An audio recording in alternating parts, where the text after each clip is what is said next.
Let's welcome Padmaja. Hi Padmaja, how are you? Hi, Shweta. Thank you. Thank you so much for having me here. And I'm doing really good. How about you? Thank you so much. So Padmaja, we have been talking a lot about children and cell phone addictions. I'm still not sure whether to call it an addiction or not. What are your views on it? Cell phone, as we know, is a technological upgrade. It is a device which helps us to stay connected with others and also helps us in our day-to-day lives. But what has happened that the moment it has reached the hands of children, they have not been probably guided enough to use the device in the right way.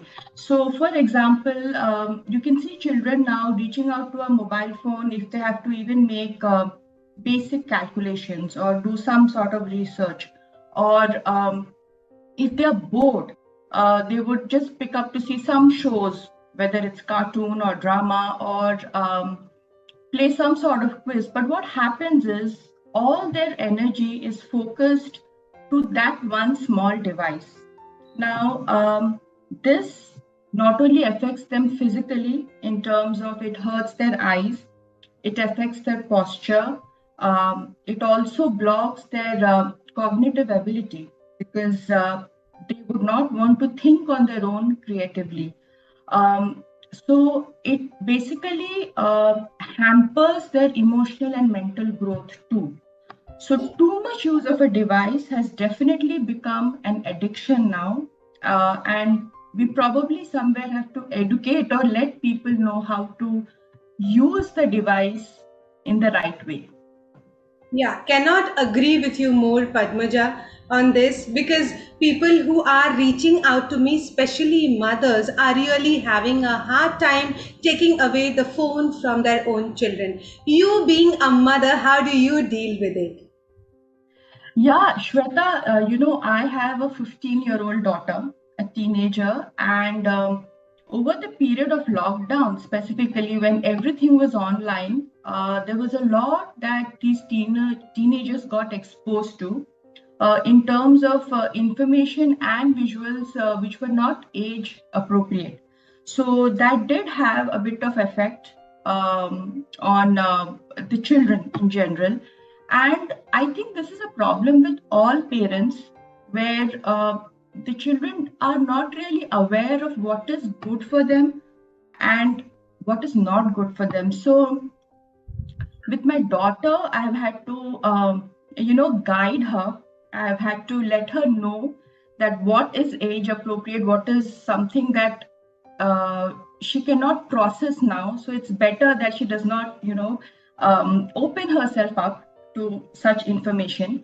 And with clients, I have seen that whatever young clients I have, they get so involved with the I would call it a fantasy world because whatever is out there is not real. They tend to see themselves like that, either as those characters or those artists who are there. Whatever they use on like social media platforms or videos or things like that. For them, they might think that it is entertainment, but it's actually not. It really it does not channelize their energy in the right direction. So it has been a bit of a challenge with young adults to, positively direct them towards, like, say, for example, why don't you watch a TEDx video instead of a teen drama? Because a TEDx video would be inspirational and motivational as compared to a teen drama. So it has been a bit of a challenge, but I'm constantly working on it. So that's how I've been dealing with it. Yeah, while you were talking, I was reflecting back on the same Padmaja, and I remember some children in my own society as young as 7 or 8 years old. I have heard them talking just like a Peppa Pig. You know, they pick up the accent as well, so well. even if I talk about young adults who are watching Korean dramas, they act, behave, wear, and model, because in that they are in that modeling era, modeling age. 14 to 21 years of age is a modeling time. So what they do is they get so much influence, and like you said very correctly, they fantasize themselves in the shoes of those Korean pop stars. Very correct. Yes. So, Padmaja, coming back again to my questions, one more very important thing I would like to ask you is, when you say educate your children, educate yourself as well, how can we do that? Can you give us some hands on interactive tools that I can give to my audience? Take away for them so that they can use it in their life and benefit from it. Sure, Shweta. Before we move on to tools, I would just like to explain a bit about why is it called an addiction.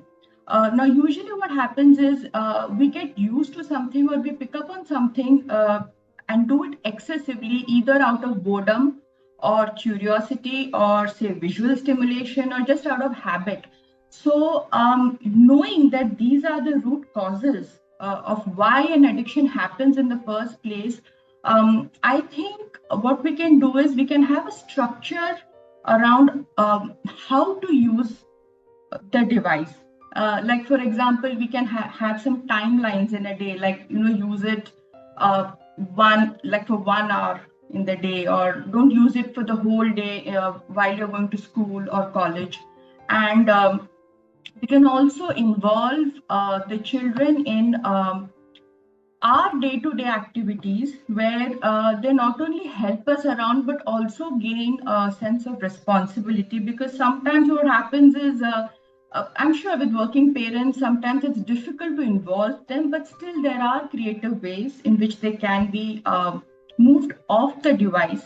Um, and most importantly, I think children have to be encouraged to um, involve themselves more in sports and outdoor activities, arts, performing arts, dance, skating, badminton, swimming, anything, because these activities not only help them physically, like to build their stamina and fitness and health, but also keeps them creatively in the right direction.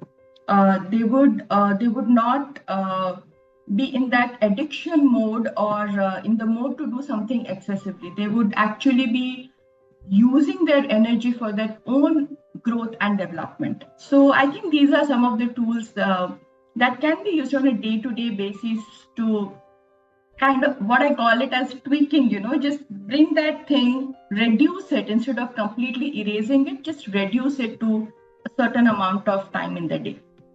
Wow. Thank you so much for all these tools, Padmaja. I will remember all of them, like creating healthy boundaries for our children, restructuring their day, tweaking it out, giving them a lot of sports, and just reducing the amount of screen time which they have. Like certainly it's not possible to remove the cell phone at all, but tweaking it will really help.